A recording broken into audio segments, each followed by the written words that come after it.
Los colombianos demandan información clara, concisa y equilibrada sobre las elecciones. Quieren conocer, Edwin, las propuestas de sus candidatos. ¿Cómo ha sido la reacción de los internautas ante esta plataforma electoral? Pues ha sido maravillosa para nosotros, no nos esperábamos unas cifras tan buenas, además porque suele pensarse que a los jóvenes no les interesa la política. Pero, por ejemplo, en las cifras que tenemos, el 37% de los registros de visitas únicas que tenemos es de jóvenes de 25 a 34 años. Esto coincide un poco con lo que nos dice la registraduría de que este año, para estas elecciones, hay 1.300.000 nuevos posibles votantes. Muchos de estos votantes son gente nueva. Esta gente está en Internet, más allá de los chismes, más allá de los rumores, más allá de lo que es la política, ellos se están informando.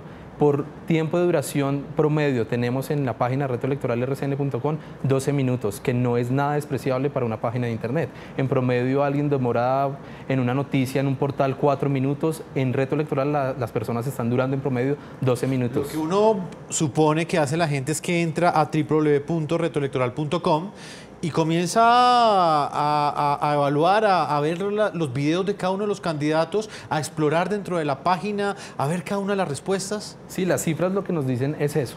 La gente empieza por ver de pronto el análisis de lo que pasó el día anterior, interactúa un poco con la pregunta del día y empieza a mirar según su preferencia o el partido que sea de su interés o que quiera saber qué están contestando los candidatos y si es afín. Entonces, uno suele encontrarse en la calle a personas que dicen, bueno, yo quiero ver en esa plataforma cómo están pensando los de mi partido X sobre el aborto. Entonces, claro, en la plataforma puede encontrar cómo está pensando los que hayan votado, los que hayan participado de los candidatos en esa plataforma. No, y hay que ser muy claros con los televidentes también en reiterarles que cada día hay una pregunta diferente. En los últimos 15 días se han planteado 15 preguntas, las han planteado expertos en el tema.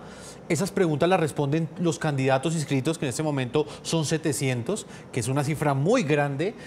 Y cuando ellos graban esos videos con esas respuestas, ustedes pueden entrar a esa página y no solamente ver las respuestas del día en el cual respondieron los candidatos esa pregunta, sino también de los días anteriores. En este momento ya tenemos un backup de 15 preguntas. Sí, han sido más de 3.000 videos ya los que se han subido y han sido vistos más de 75.000 veces. Quiere decir que los usuarios que tenemos ven más de 2 videos al menos de los candidatos. Los candidatos tienen solo 24 horas para responder una pregunta, ese es el reto. Y los ciudadanos sí pueden como interactuar con las preguntas, qué contestaron los candidatos días anteriores y eso se puede ver en la plataforma. Señor Oscar Ortiz, planteaba Edwin un punto muy importante y son las cifras que nos está entregando, la información que también nos está retroalimentando esa página www.retoelectoral.com. Él dice que el 37% de las personas que ingresan a la plataforma son personas de 25 a 34 años. ¿Hasta dónde cree usted, señor Oscar Ortiz, que estas elecciones van a ser completamente diferentes, teniendo en cuenta no solo los nuevos votantes que entran, la nueva generación de votantes que entran, sino también que estos votantes se están informando precisamente a través de Internet y con estas páginas están decidiendo por quién votar? Es muy relevante, es dar la oportunidad para un voto ilustrado, informado, y con ningún periódico físicamente, ni un programa de televisión o de radio podría suministrar tiempo para todos los candidatos sobre tantos temas específicos. Entonces, este es un gran servicio como para la democracia misma. Ningún candidato tendría la oportunidad con una plataforma, con una página tan visitada y tan conocida como es la de RCN, de poner a disposición de cualquier ciudadano, particularmente en los de las nuevas generaciones, tanta información, poder exponer su punto de vista para ser evaluado y conocido. Eso incluso no solamente mejora la calidad de la democracia, sino que creo que puede tener incluso hasta un impacto en los temas de la financiación de campañas. ¿Cuánto costaría poder informar, poner a disposición de los ciudadanos, de las organizaciones, la posición no solo de los partidos, sino de cada uno de los aspirantes, teniendo en cuenta que la mayoría de las listas al Congreso, Cámara y Senado son listas abiertas, es decir, con voto preferente, donde no necesariamente todos los integrantes de una misma colectividad tienen el mismo punto de vista sobre un mismo aspecto. Vamos a entrar en materia con una de las preguntas del reto electoral que más generó interacción entre los candidatos y el electorado. Nos lo explicaba Óscar Ramírez en el anterior informe. Fue precisamente la pregunta que se hizo el pasado sábado, el día 9. Ese día se le preguntó a los candidatos si impulsarían el cobro de peajes a motociclistas, sí o no. Veamos qué respondieron algunos aspirantes al Congreso de Colombia y cuáles fueron los resultados. Cobrarle a motociclistas sería un crimen. Por supuesto que no lo impulsaría. Yo no soy partidario de cargas impositivas a los colombianos. No impulsaría el cobro de peajes a motociclistas. No impulsaría el cobro de peajes a las motocicletas. Sí, estoy de acuerdo. Me parece muy importante que así sea en una tarifa menor. No estoy de acuerdo con el cobro de peajes para motociclistas. Yo no estoy de acuerdo con que le cobremos peajes a las personas de las motos. No estoy de acuerdo con que se cobren peajes a los motociclistas a lo largo y ancho del país. No es justo, no es debido cobrarle ningún tipo de peaje. Jamás aprobaré un proyecto de ley que le cobre peaje a los motociclistas. No propondré, no apoyaré el peaje para las motos. No estoy de acuerdo con el peaje para las motos. No al cobro de peajes ni a otras medidas que afecten la movilidad de un medio de transporte. No impulsaría el cobro de peaje a motociclistas. No impulsaría el cobro de peajes a motociclistas. No impulsaríamos peajes para los motociclistas. De ninguna manera impulsaría un proyecto de ley que generaría cobro a las motocicletas en los peajes. No impulsaría el cobro de peajes para motocicletas. No estoy de acuerdo con el cobro de los peajes a los motociclistas. No estoy de acuerdo, porque esa es una forma con la que muchos colombianos economizan tiempo y dinero y facilitan su vida. Las motocicletas sí deben pagar un peaje, una tarifa única y mínima para el tránsito por las diferentes vías y carreteras del país. No impulsará el cobro de los peajes para los motociclistas. En la parte derecha de sus pantallas tenemos el resultado a esta pregunta del reto electoral RCN. El 89% de los candidatos dijo que no impulsaría el cobro de peajes a motociclistas, mientras que el 11% restante aseguró que sí lo haría.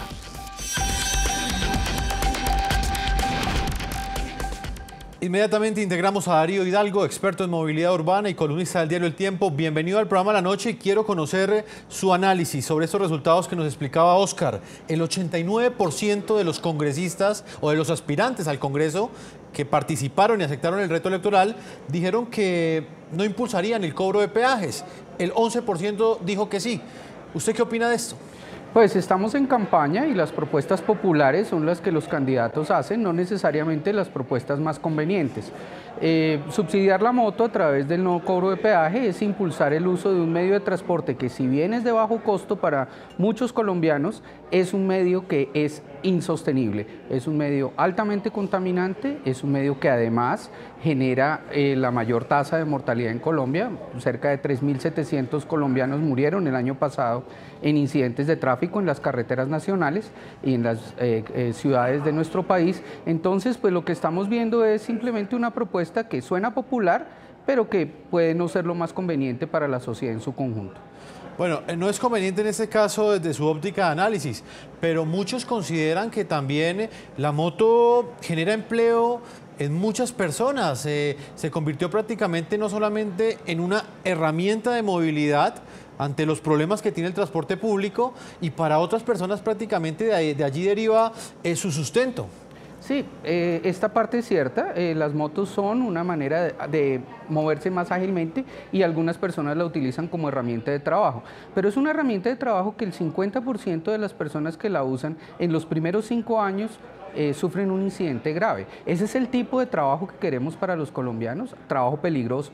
Ese es el tipo de país que queremos avanzar. Las motos utilizan la malla vial del país, que necesita mantenimiento y que necesita construcción y ampliación. Y son como usuarios, como todo el resto de usuarios, el uso de los peajes es para poder mantener adecuadamente esa malla vial. Exigen carreteras, pero no están dispuestos a pagarlas. Señor Darío, ¿usted cree que los aspirantes al Congreso que respondieron que no le impondrían peajes a los motociclistas, ¿lo hacen genuinamente o lo están haciendo sencillamente por sintonizarse con un electorado que es muy representativo en Colombia?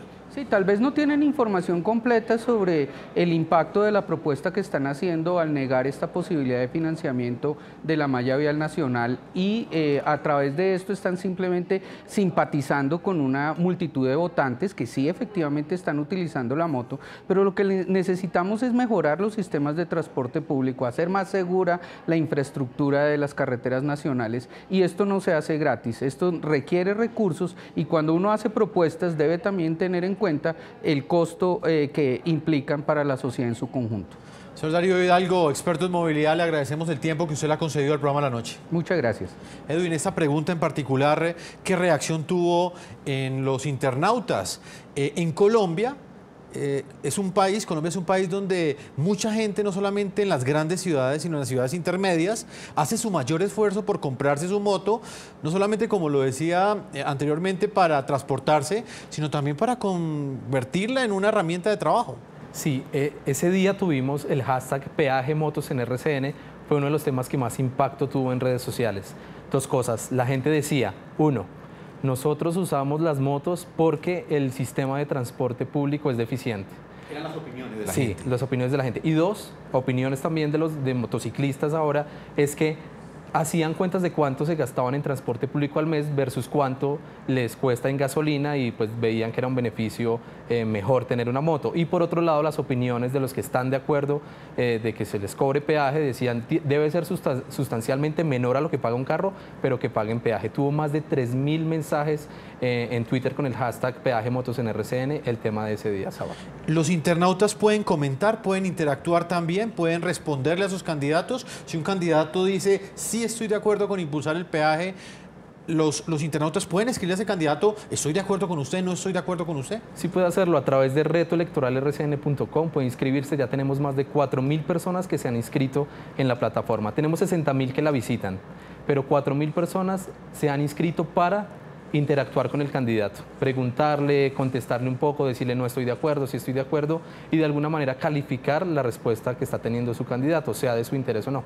Vamos a hablar otra de las preguntas. El presupuesto general de la nación es eje central del funcionamiento de un Estado. Por eso en el reto electoral RCN 2018 le preguntamos a los candidatos al Congreso sobre la prioridad que ellos le darían a temas de interés nacional en el presupuesto. Y en caso de ser electos, ¿a cuál de estos, digamos, de estas asignaciones presupuestales le darían prioridad? Esto fue lo que respondieron. Considero que la salud y la educación son temas prioritarios y fundamentales. Más infraestructura, menos corrupción. La salud. Sin seguridad no hay inversión. La salud como la educación en Colombia debe ser gratuita y de calidad. Prioridad a la salud. La universidad pública gratuita. Priorizo la necesidad de tener la salud en Colombia. Le daría la prioridad a la salud. Como dicen nuestros papás, primero la salud, mijito. El país puede dar un gran salto dándole prioridad a la educación. Prioridad a la educación. Es una prioridad aumentar los cupos universitarios. Si invertimos más en educación tendremos un progreso seguro. Le daría la prioridad al presupuesto general a la salud. De la educación, que hay que transformarla y convertirla en algo más proactivo para la sociedad. Pero la educación es la mayor riqueza que puede tener un país. Le daría prioridad a la salud. Apoyaríamos la educación. Veamos los resultados sobre esta pregunta del reto electoral RCN 2018. El 64% de los candidatos aseguró que le daría prioridad a la educación en el presupuesto general de la nación. El 24% dijo que la prioridad sería la salud. El 10% opina que priorizaría el presupuesto para la seguridad, mientras que el 2% afirmó que lo haría en la infraestructura. Señor Óscar Ortiz, analista y columnista de opinión, ¿qué piensa usted de estos resultados? El 64% de los candidatos le va a dar prioridad a la educación. Esto indica que muy seguramente, si ellos llegan a ser electos, o algunos de ellos, este va a ser el tema más importante del próximo Congreso. ¿Qué opinión tiene usted? Esta, Jefferson, es una pregunta bien relevante porque, como se señalaba, el presupuesto destinado a un sector indica un tipo de prioridad. Sin embargo, hay que tener en cuenta que no necesariamente más gasto implica mayor efectividad. Es una manera de señalar cuál puede ser efectivamente el sector al que se le quiere poner mayor atención. El presupuesto no lo resuelve todo. Por ejemplo, en educación se puede destinar muchos recursos, incluso lograr, como efectivamente se ha hecho, una escolaridad prácticamente plena en educación básica, primaria y media, pero no necesariamente escolaridad equivale a aprendizaje. Entonces toca mirar incluso más allá de este asunto de la prelación en materia de presupuestal para saber que efectivamente se logran el acceso real y el objetivo de una política pública que, por ejemplo, en materia de educación debiera obtenerse no solamente en materia de cobertura, sino también en materia de calidad, para que las personas no solamente le destinen presupuesto, tiempo de su vida a asistir a las escuelas y colegios, sino que efectivamente la calidad y la pertinencia de esa educación logre los resultados, los objetivos que se suponen íncitos, comprendidos en una política pública de educación. Lo mismo en materia de salud. Destinar mayor recurso no necesariamente implica obtener los resultados, porque hay políticas públicas que pueden ser más preventivas, menos costosas y más eficientes. Sin embargo, estas posiciones ilustran a la ciudadanía, y creo que otra variable interesante es que los ciudadanos no solamente miren las respuestas individualmente consideradas, sino el conjunto de posiciones del mismo candidato para ver qué tan coherentes son sus respuestas en relación con los distintos aspectos, e incluso mirar las respuestas de los candidatos cuando son de sí o no, como en el punto anterior de las motocicletas y los peajes, conocer las razones de quienes en principio se oponen a una propuesta popular, porque pueden efectivamente denotar una sinceridad, un mayor conocimiento, o para confirmar que no hay razones suficientes para oponerse a lo que está pensando la mayoría. Aquí en este caso se reconoce, y yo creo que efectivamente al señalar la educación como un tema prioritario en materia de presupuesto, es también un reconocimiento a que probablemente entre mayor educación se tenga, si se logra el aprendizaje, se generan condiciones para lograr mayor desarrollo en las sociedades, ser más competitivos y lograr mayores niveles de equidad. Debo marcar una primera pausa a comerciales. Cuando regresemos continuaremos con este balance de estos primeros 15 días del reto electoral RCN y los 15 días que le quedan, porque son 15 preguntas todavía las que hacen falta por formular y por presentarle a los candidatos para que los ciudadanos el próximo 11 de marzo, con la mejor información, decidan por quién votar. Esto serán solo 2 semanas, el 11 de marzo, las elecciones congresionales en Colombia. Una pausa y ya regresamos a la segunda parte de este programa de la noche. Consulta, comenta, comparte y vota informado. Me gusta el reto electoral RCN porque me permite hablar con todos los candidatos. Saber qué piensan, conocer cuáles son sus promesas de campaña. Y podemos hacerle seguimiento a los elegidos y así saber si están cumpliendo lo que prometen. Es muy fácil entrar, ya yo lo hice y conversé con un candidato. Infórmate antes de votar. Ingresa a retoelectoralrcn.com.